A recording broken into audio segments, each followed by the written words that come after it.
الشيطان الرجيم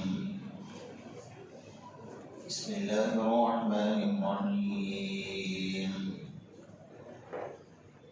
وقال الذي اشتراه من مصر لامرأته أكرمي مثواه عسى أن ينفعنا أو نتخذه ولدا وكذلك مكنا ليوسف في الأرض ولنعلمه من تأويل الأحاديث والله غالب على أمره ولكن أكثر الناس لا يعلمون ولما بلغ أشده آتيناه حكما وعلما وكذلك نجزي المحسنين صدق الله مولانا العظيم.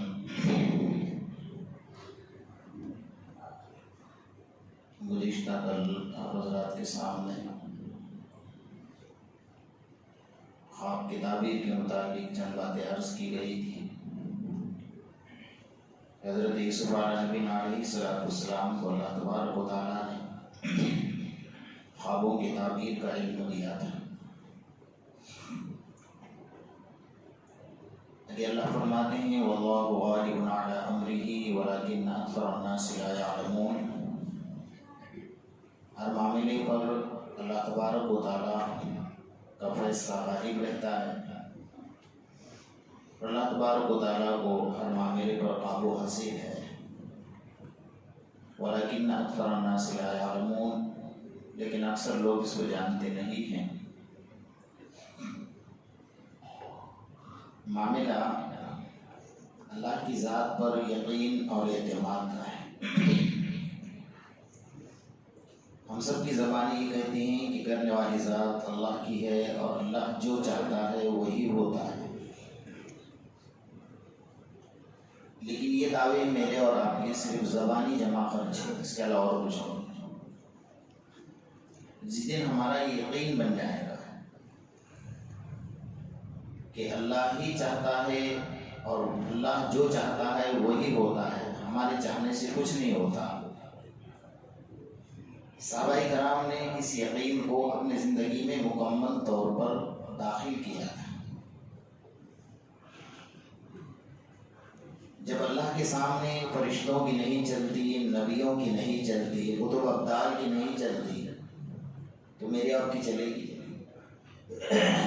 ہاں یہ ضرور ہے کہ اس کو منوانے کے راستے ہم سب کے آقا محمد رسول اللہ صلی اللہ علیہ وسلم نے بتایا کہ وہ اللہ کو یوں منوایا جائے، اللہ کو یوں راضی کیا جائے. وہ ماننے والا ہے، وہ 70 ماہوں سے زیادہ پیار اور محبت کرنے والا ہے اپنے بندوں سے. وہ بات الگ ہے. اب تھوڑا سا ہم غور کریں کہ حضرت یعقوب علیہ السلام یہ چاہتے تھے کہ یوسف علیہ السلام نے جو خواب دیکھا تھا وہ خواب کسی بھی طرح بھائیوں کو پتہ نہ چلے. ان کی مرضی تو یہ تھی حضرت یعقوب علیہ السلام. لیکن دھیرے دھیرے کر کے بھائیوں تک یہ بات کوئی نہ کوئی طریقے سے پہنچ گئی کہ حضرت یعقوب علیہ السلام کے محبت کا جو رجحان تھا، اس رجحان کو دیکھ کر وہ سمجھ گئے تھے کہ معاملہ کچھ اور چل رہا ہے. معاملہ غالب رہا اللہ کا.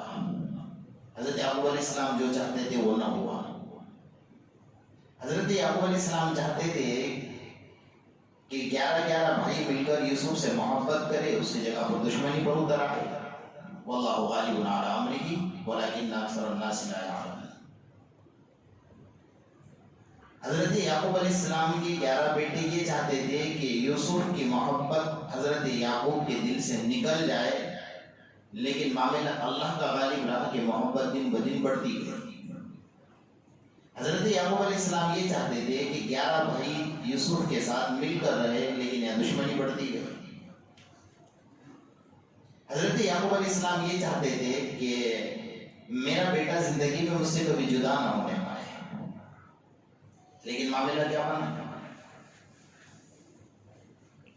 اللہ نے چھوٹی سی بات کو پکڑ لیا. یہ تو مجھ پر اور آپ پر اور اس امت پر آقا نامدار محمد رسول اللہ صلی اللہ علیہ وسلم کی دعائیں ہیں، آپ کی نسبت ہے کہ ہم بچے ہوئے تھے. باقی پہلے اور اللہ کے جتنے قریبی بندے اور انبیاء کرام کی ایک غلطی پر اللہ پکڑ لیتا ہے، ایک بھول پر اللہ پکڑ لیتا ہے۔ کہ حضرت یعقوب علیہ السلام تہجد کی نماز پڑھ رہے ہیں،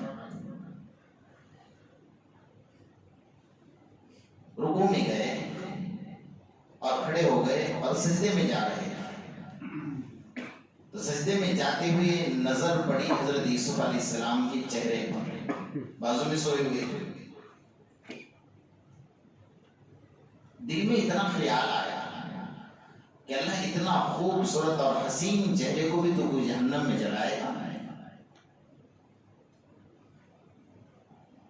اور وہ نظر کا پڑھنا تھا، ادھر اللہ کی نظر حضرت یعقوب علیہ السلام پر پڑی۔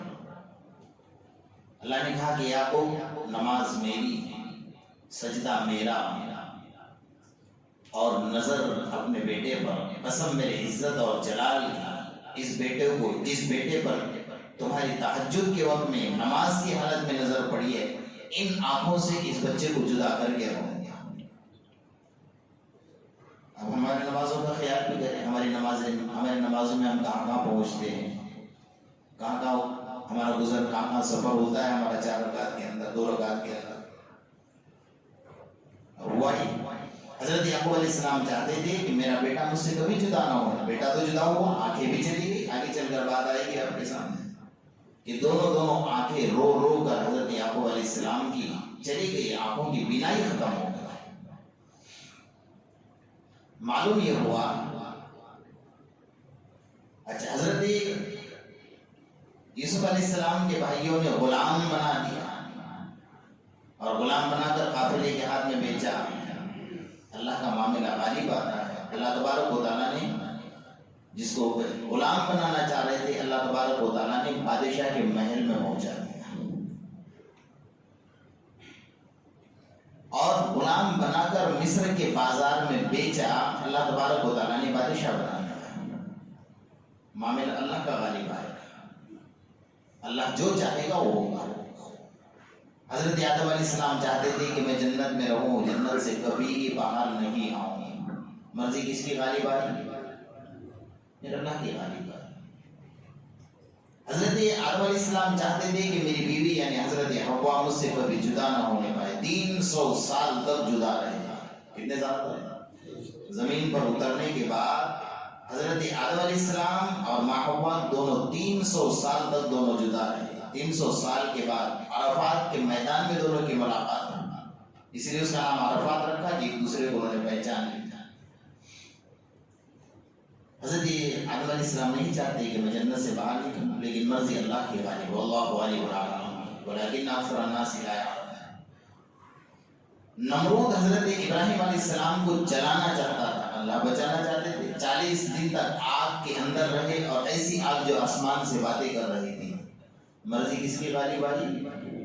پھر اللہ کی غالب آئی۔ دشمن حضرت عیسیٰ علیہ السلام کو پھانسی پر لٹکانا چاہتے، سولی پر لٹکانا چاہتے تھے۔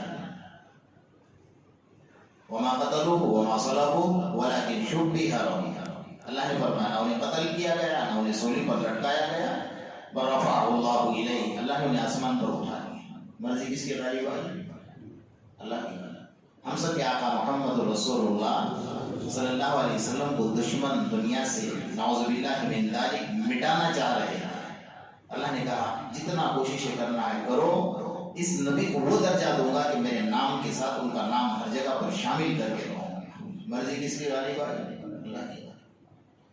میرے دوستو، ان کا یقین یہ تھا، صحابہ کرام نے اپنی زندگی میں ایسا یقین داخل کیا تھا کہ ہم سوچ بھی نہیں سکتے، اور وہ تو کہاں سے اٹھ کر آئے تھے، جنگلوں سے اٹھ کر آنے والی قوم، ایسی قوم کہ ایک ماں اپنے پیٹ کے اندر 9 ماہ تک بچے کو پال رہی ہے اور اس کا بوجھ اٹھا کر چل رہی ہے، اپنی جان کو خطرے میں ڈال کر اس کو جنم دے رہی ہے، اور جب لڑکی کی شکل میں پیدا ہوتی ہے تو وہی ماں اٹھا کر باپ کے حوالے کر اٹھاؤ اس کو قبرستان میں دفن کر دیا۔ ایسی قوم جو اپنے معصوم بچی کو زندہ دفن کرنے والی ہے، وہ آقا کی خدمت میں رہ کر ان کا یقین یہ بن گیا تھا کہ ہماری سوچ بھی وہاں تک نہیں پہنچ سکتی، لیکن ہم لوگ تھوڑا چھٹکارا بھی حاصل کر لیتے ہیں، ہم وہاں اتنے دور کے لوگ تھوڑے ہیں، ہم تو یہ دور کے لوگ ہیں، اپنے آپ کو بچانا چاہتے ہیں ہر چیز سے، کوئی تہجد پڑھنے والا وہ بڑے لوگ ہیں، کہاں لکھا ہے کہ بڑے لوگوں کا کام تہجد پڑھنا ہے اور دوسرے کا کام تہجد پڑھنا نہیں؟ اپنے آپ کو بچانے کی کوششیں ہر جگہ پر کر رہے ہیں۔ صحابہ کرام میں وہ روب، وہ جذبہ اور وہ دلیری، وہ بہادری، وہ شجاعت، وہ روب تھا کہ ہم سوچ بھی نہیں سکتے۔ وہ کسی کی لاج نہیں رکھتے تھے، بلکہ حضرت عمر فاروق رضی اللہ تعالیٰ عنہ کے سامنے کسی کی مجال نہیں تھی کہ حضرت عمر کے سامنے آنکھ اٹھا کر بات کر سکے۔ اشدہم فی امر اللہ عمر، اللہ کے رسول نے فرمایا میرا عمر دین کے معاملے میں بڑا سخت ہے۔ خطبہ دینے کے لیے کھڑے ہو گئے، حضرت سلمان فارسی کھڑے ہو گئے، کہا یا امیر المومنین لا نسمع ولا نطیع، ہم آپ کا خطبہ نہیں سننا چاہتے، ہم آپ کی اطاعت نہیں کرنا چاہتے۔ اس کی مجال تھی کہنے کی حضرت عمر کے سامنے؟ کہا کیوں؟ کہا جو جبہ آپ نے پہنا ہے، یمنی چادریں جو ہمارے مال غنیمت میں آئی ہمیں بھی ملی ہیں، اور آپ کی تو ماشاءاللہ ہیٹ ہے، آپ تو ایک ہیکل اور آپ کا جسم جو ہے وہ بڑا ہے ہم سے، اور آپ ہم سے لمبے ہیں، طویل ہیں، ہم تو دوسرے صحابہ تو اور آپ کے مقابلے میں کچھ بھی نہیں ہے، تو ہمارا جبہ جب نہیں بن سکا تو آپ کا جبہ کیسے بن گیا؟ اعتراض تھا۔ حضرت عمر کے چہرے پر ذرا برابر بل نہیں تھا کہ میں امیر مومنین ہوں، میں وقت کا بادشاہ ہوں، میں ہٹلر ہوں، نہیں، اللہ کے رسول کی تربیت تھی۔ اپنے بیٹے سے عبداللہ کھڑے ہو جاؤ، ان کا جواب دو۔ حضرت عمر کے بیٹے کھڑے ہو گئے، کہا بھائی سلمان آپ کی بات سر آنکھوں پر، لیکن ابا جان نے بھی ایک چادر لی تھی اور میرے حصے میں ایک چادر آئی تھی، تو نہ ابا جان کا جبہ بن رہا تھا نہ میرا جبہ بن رہا تھا، تو میں نے اپنی چادر ابا جان کو دی، یعنی حضرت عمر کو دی، دونوں چادریں مل کر ان کا جبہ بنا ہے، تب جا کر وہ جبہ پہن کر کھڑے ہیں۔ اللہ اکبر۔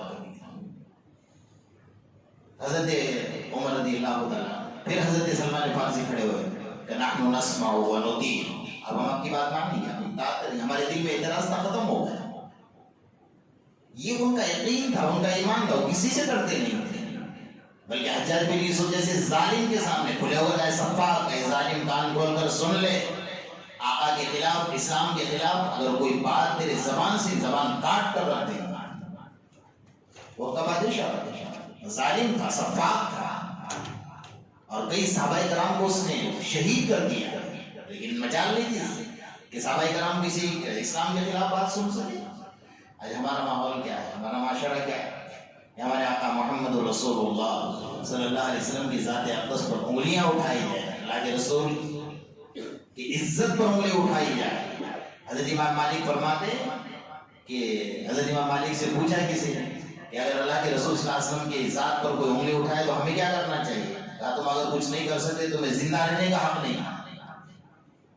منصب پا نبی کی انفق طلو، جس نے نبی کے بارے میں برا بلا کہا اس کے ٹکڑے ٹکڑے کر ڈالو، برداشت نہیں کر سکتے امام مالک۔ نہیں، ہمارا جذبہ کہاں ہے؟ حکمت، مصلحت، بس ہمارا ایمانی یہیں تک ہے، اس سے آگے کچھ بھی نہیں۔ حضرت مولانا ذوالفقار صاحب دامت برکاتہ نے اپنی کتاب میں لکھا ہے حکمت اور مصلحت ہے نا، یہ شیطان کا دیا ہوا جملہ ہے، اور کس کو دیا پتا ہے؟ اہل علم حضرات کو، پڑھے لکھے لوگوں کو دیا ہوا ہے۔ جیسا عورت کو جملہ دیا ہے بہانہ، وہ بہانہ کرتی ہے، شوہر کو دغا دیتی ہے، وہ جھوٹ نہیں کہے بولے بہانہ۔ اسی طرح حکمت اور مصلحت کا جو جملہ ہے نا، وہ شیطان کا دیا ہوا، اہل علم کو دیا ہے اپنا بچاؤ کرنے کے لیے۔ نہیں بھائی اس میں حکمت ہے، چپ چاپ بیٹھو، مصلحت ہے۔ سارے حکمت اور مصلحت میں ہمارے اسلام کا جنازہ نکل رہا ہے۔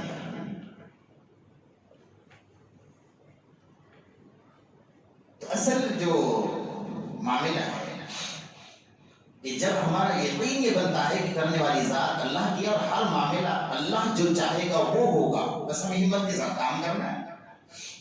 آپ نے حضرت خالد بن ولید کے بارے میں سنا ہے، 100 جنگیں لڑی ہیں۔ کتنی جنگیں؟ 100۔ لیکن ریکارڈ کہ حضرت خالد بن ولید کسی جنگ میں ہارے نہیں۔ موت کا وقت تھا، بستر پر تھے، کہتے کیا موت آ رہی ہے، بستر پر موت آ رہی ہے، میں نے تو سوچا تھا کہ اللہ کے راستے میں شہید ہو جاؤں گا، ٹکڑے ٹکڑے ہو جائیں، کپڑے کھول کر دکھا دیے دیکھو میرے بدن میں کوئی ایسا بدن کا حصہ نہیں جہاں زخم نہ لگا ہو۔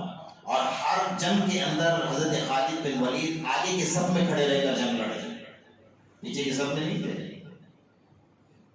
ملک شام کا ایک شہر تھا، پہاڑی کے اوپر تھا، وہ پتہ ہی نہیں ہو رہا تھا، 6 مہینے نکل گئے۔ حضرت خالد بن ولید فرماتے ہیں کہ میری زندگی کی پہلی جنگ ہے جو 6 مہینے تک میں لڑ رہا ہوں، امیر لشکر تھے، پتہ ہی نہیں ہو رہی، کامیابی نہیں مل رہی۔ حضرت خالد بن ولید کے دل میں آیا کہ بھائی روزے رکھو، ان کے روزے میں ہمارے روزے میں کیا فرق ہے؟ وہ لوگ کس لیے روزے رکھا کرتے، روزے کا استعمال کہاں ہوتا ہے؟ سب روزے رکھو، صحابہ کرام نے روزے رکھے۔ اپنے خادم اپنے نوکر کو کہا کہ افطاری کا سامان تیار کرو، ہم یہاں جنگ کے یہاں کھڑے، کیونکہ وہ اتنے اونچی پہاڑی کے اوپر شہر ہے کہ لڑنے کے لیے جاتے ہیں تو اوپر سے وہ لوگ پتھر پھینکتے ہیں اور صحابہ کرام کو پتھر لگا کرتے ہیں، اس لیے پتہ ہی نہیں ہو پا رہے تھے۔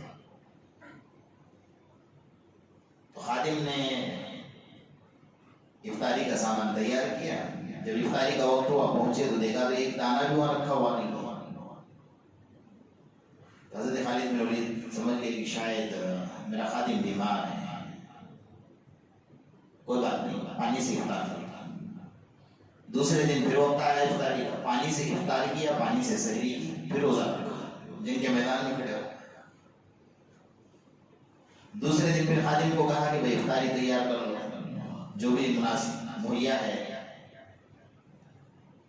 افطاری کی جگہ پر پہنچے تو ایک دانہ بھی وہاں پر موجود نہیں، پھر پانی سے افطاری کرنا ہے۔ تیسرے دن یہی معاملہ ہو گیا، خادم سے پوچھا یہ کیا ہوا، بیمار ہو کیا ہوا؟ کہا کیوں افطاری کا سامان تیار نہیں؟ میں تو روزانہ رکھتا ہوں، میری ڈیوٹی ہے افطاری کا سامان رکھنے کی، میں روزانہ رکھتا ہوں، تو کہاں جاتا ہے؟ حضرت خالد بن ولید چلا چوتھا دن ہے، 3 دن 3 رات روزے رکھے، پانی کے ساتھ سحری اور پانی کے ساتھ افطاری۔ چوتھے دن روزہ رکھا، کہا اس میں کچھ نہ کچھ حکمت ضرور ہے، کیونکہ روزے اسی لیے رکھے تھے کہ ہمیں راستہ مل جائے فتح اور کامیابی کا۔ تو حضرت خالد بن ولید نے اپنے خادم کو کہا کہ تم کہاں رکھتے ہو افطاری؟ کا یہاں رکھتے۔ کہا ٹھیک ہے رکھو، اور تھوڑا جو ہمارا خیمہ باندھا ہے اس خیمے کے باہر کھڑے رہو، اس طرف تم کھڑے رہو، اس طرف میں کھڑا رہتا، کونے میں جا کر کھڑے رہے۔ جب افطاری کا وقت ہوا تو ایک بھاری بھرکم کتا آیا اور خیمے کے اندر گھسا اور سارا کھانا لپیٹ کر لے کر بھاگنے لگا۔ حضرت خالد بن ولید سوچ رہے کہ اس میں کچھ اللہ کی حکمت اور مصلحت ہے، میرے آپ کی ضرورت لاٹھی لے کر کتے کے پیچھے ہی دوڑتا ہے کہ میرا کھانا تو لے کر جا رہا ہے۔ حضرت خالد بن ولید پیچھے پیچھے دوڑے، اس میں اللہ کی کوئی حکمت ہے۔ اس کتے کے پیچھے پیچھے دوڑے، ایک بہت بڑی نالی تھی، وہاں ایک سوراخ تھا، کتا اس نالی کے اندر گھس گیا۔ حضرت خالد بن ولید اس کے پیچھے پیچھے جا رہے ہیں، نالی میں اتر گئے اور اس سوراخ کے اندر گھس گئے۔ دلیری تو دیکھو، بہادری تو دیکھو حضرت خالد بن ولید، اور بالکل جس کو موٹی زبان میں گفا کہتے ہیں، ایسی بالکل ایک سرنگ تھی اور سوراخ بنا ہوا تھا، اندر جانے کا راستہ تھا۔ کتے کے پیچھے پیچھے گئے، اندھیرے سے نکلتے نکلتے آگے دیکھے تو اجالا، اور وہاں دیکھے تو اس بادشاہ کا محل تھا، وہاں سے راستہ تھا گھسنے کا جہاں بھی فتح اور کامیابی ملنے کی۔ کتے نے راستہ بتا دیا۔ اللہ! حضرت خالد بن ولید واپس آئے، رات میں صحابہ کرام چلو خوش ہو جاؤ، تو صحابہ کو یوں لگا کہ شاید خالد بن ولید جا کر فتح اور کامیابی حاصل کر کے آئے، اس لیے ہمیں خوشخبری دے رہے ہیں۔ کہا 100 صحابہ تیار ہو جاؤ، جو دبلے پتلے ہو، جاڑے موٹے نہیں، ہمیں سرنگ کے اندر جانا ہے، ہمیں سوراخ میں جانا ہے۔ تو 100 صحابہ تیار ہو گئے، اس میں سے 12 صحابہ کرام تھوڑا بدن سے ہیوی تھے، وہ اس سوراخ کے اندر جا نہیں سکے، تو 100 میں سے 12 نکلے تو کتنے رہے؟ 88 رہے۔ 88 صحابہ کرام داخل ہو گئے، حضرت خالد بن ولید آگے اور پیچھے پیچھے یہ چلے۔ جیسا باہر نکلے تو بادشاہ کا محل تھا، اس بادشاہ کے محل میں گھس گئے۔ بادشاہ کو پتا چلا کہ اللہ یہاں کہاں سے گھس گئے، یعنی کس نے راستہ بتا دیا؟ والد شاہ محل چھوڑ کر بھاگ گیا اور فوجیوں ہی بھاگ گئی, جھنڈا گاڑ دیا, لا الہ الا اللہ محمد رسول اللہ صلی اللہ علیہ وسلم. جب اس جنگ کی تیاری چل رہی تو رومنس کا ایک پہلوان آ گیا اور اس کے ترجمان کو لے کر آیا. وہ حضرت خالد بن ولید نے عربی زبان نہیں جانتا تھا, وہ اپنی زبان جانتا تھا. کہا, ترجمان نے آ کر حضرت خالد بن ولید کو کہا کہ آپ کس کے مقابلے کے لیے آئے ہو؟ یہ پہلوان ایسا ہے, یہ تو ہاتھیوں کو پچھاڑ دیتا ہے اور 100 انسانوں کو ایک ساتھ قتل کر دیتا ہے. اس پہلوان کے مقابلے میں آپ مقابلہ نہیں کر سکتے, آپ کس کے مقابلے میں آئے ہو؟ حضرت خالد بن ولید مسکرانے لگے. کہا, تو مجھے جانتا ہے میں کون ہوں؟